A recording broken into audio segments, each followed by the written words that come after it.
Hello বিয়স, আসসালামু আলাইকুম। রুমানা কিচেন থেকে নতুন আরও একটি রেসিপি নিয়ে চলে আসলাম তোমাদের মাঝে। এখন আমি রান্না করব ভুনা খিচুড়ি। তো এবার আমি নিয়েছি 1 কাপ মুগ ডাল। ডালগুলোকে এখন আমি ভালো করে একটু ভেজে নিব। তো এবার আমি ডালগুলো ভালো করে ভেজে নিয়েছি। এবার আমি দিয়ে দেব পানি। পানি দিয়ে এখন আমি ডালগুলোকে একটু ভিজিয়ে রেখেছি। এবার আমি দিয়ে দেব 1 কাপ মসুরের ডাল। মসুর ডাল দিয়ে এখন আমি ভালো করে ডালগুলোকে ভালো করে সুন্দর করে ধুয়ে নেব। তো আমি ডালগুলো ভালো করে পরিষ্কার করে ধুয়ে নিয়েছি। এবার আমি একটি কড়াই বসিয়ে দিয়েছি। কড়াইয়ের মধ্যে দিয়ে দিয়েছি তেজপাতা, দারচিনি, এলাচ। তো এবার আমি দিয়ে দেব তেল। তেল দিয়ে এখন আমি একটু নেড়ে চেড়ে নিয়েছি। এবার দিয়ে দেব পেঁয়াজ কুচি। পেঁয়াজ কুচি দিয়ে এখন আমি দিয়ে দেব 1 টেবিল চামচ জিরা। জিরা দিয়ে এখন আমি একটু ভেজে নিয়েছি।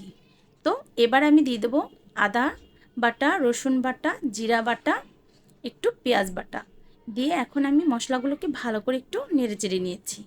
এবার আমি দিয়ে দেব মশলা কষানোর জন্য একটু পানি। পানি দিয়ে এখন আমি মশলাটাকে ভালো করে একটু নেড়ে চেড়ে নিয়েছি। এবার আমি দিব মরিচ গুঁড়ো, হলুদ গুঁড়ো দিয়ে এখন আমি একটু নেড়ে চেড়ে নিব।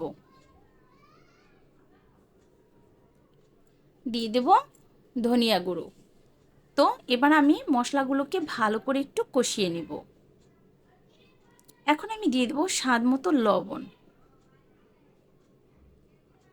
তো এভাবে আমি মশলাগুলোকে ভালো করে কষিয়ে নিব। দিয়ে দেব কাঁচামরিচ।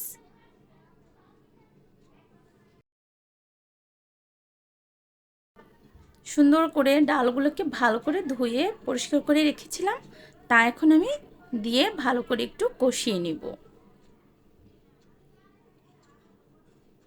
তো আমার এবার ডালটা কষানো শেষ। এখন আমি এখানে পোলাও চাল ভালো করে ধুয়ে পরিষ্কার করে শুকনো করে রেখেছিলাম পানি ঝরা দিয়ে। তো এবার আমি চালগুলো দিয়ে দিব। এখানে আমি 1 কেজি চাল নিয়েছি। 1 কেজি চাল ভালো করে ধুয়ে পানিটাকে ঝরিয়ে রেখেছিলাম।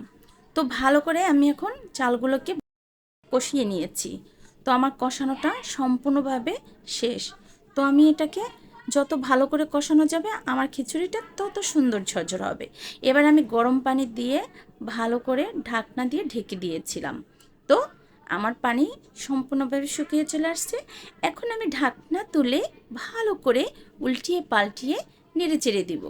তো তৈরি হয়ে গেল আমার ঝরঝরা মজাদার খিচুড়ি। যদি আমার ভিডিওটা ভালো লেগে থাকে অবশ্যই লাইক, কমেন্ট, শেয়ার করে পাশে থাকবেন নিত্য নতুন রেসিপি পাওয়ার জন্য। এভাবে খিচুড়িটা রান্না করেছি, দারুণ মজার হয়েছিল। তার সাথে ছিল হাঁসের মাংস ভুনা, ছিল আচার আর একটি স্যালাড। তো এবার আমি পরিবেশন করে নিলাম।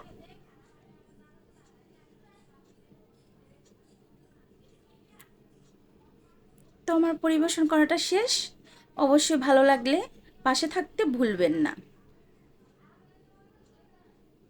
নতুন নতুন রেসিপি পাওয়ার জন্য। সাথে ছিল একটি লেবু এবং কাঁচামরিচ, দারুণ মজার ছিল। তো আজকের মতো এখানেই শেষ। আল্লাহ হাফেজ।